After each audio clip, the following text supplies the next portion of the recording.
मिथिलावासी अपने सबके नमस्कार करै छी। एकटा संगीत अध्याय सोहर लेके गा रहल छी, सुनू गीत के आनंद उठाओ।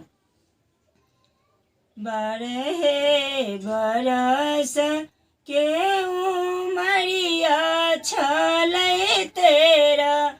हम चढ़ल रे ललना रे सासु मोरा कहे, बजनिया बजनिया घर निकालब रे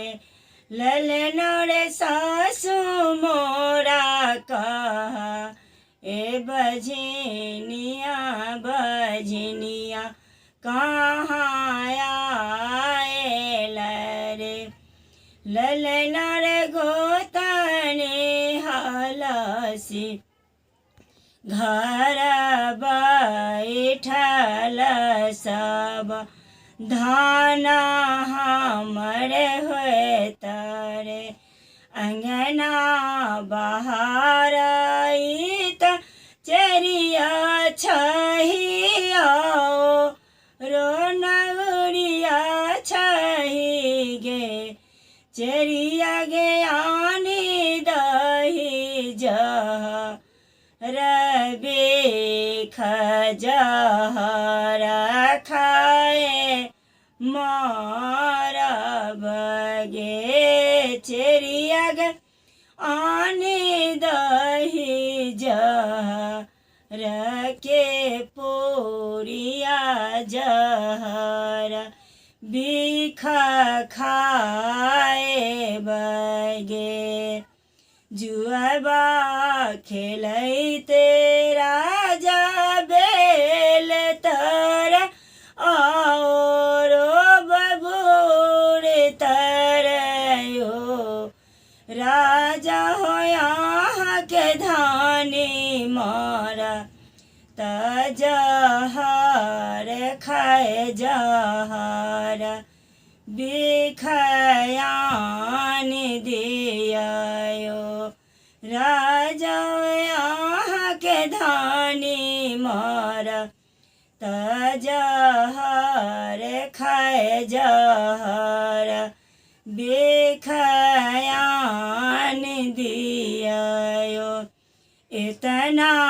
बचन राजा जी सुन लाना सुना हुन पालानी रे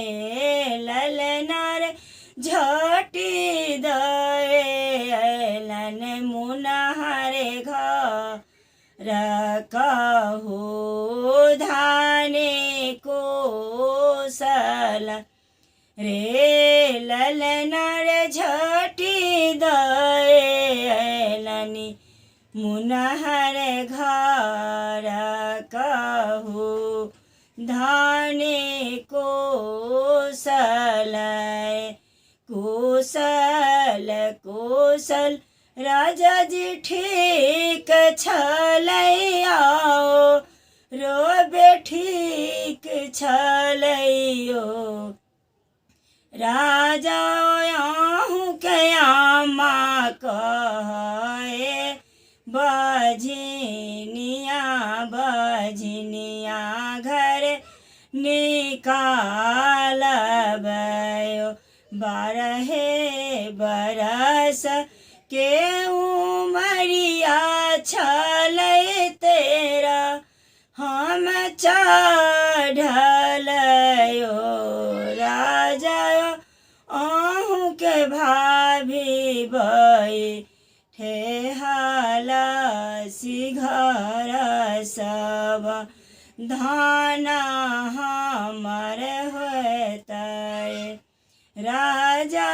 आहू के आमा कह, ए बजनिया बजनिया कहाँ आयल रे, चुपे रहू धानी के मोर दुलराए तेना है, धान है दुआरे पर पोखर रिखानाए पोखर जग करा है बहे धान्य दुआरे पर पोखर रिखानाए जग हम कराए बहे आधा संपत लुटाए देबहे धान्य दुआरे पर नेटू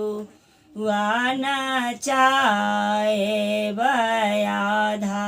धन लुटाए देवरे के ही जे हो सोहर गाओ लगबी को सुनाओ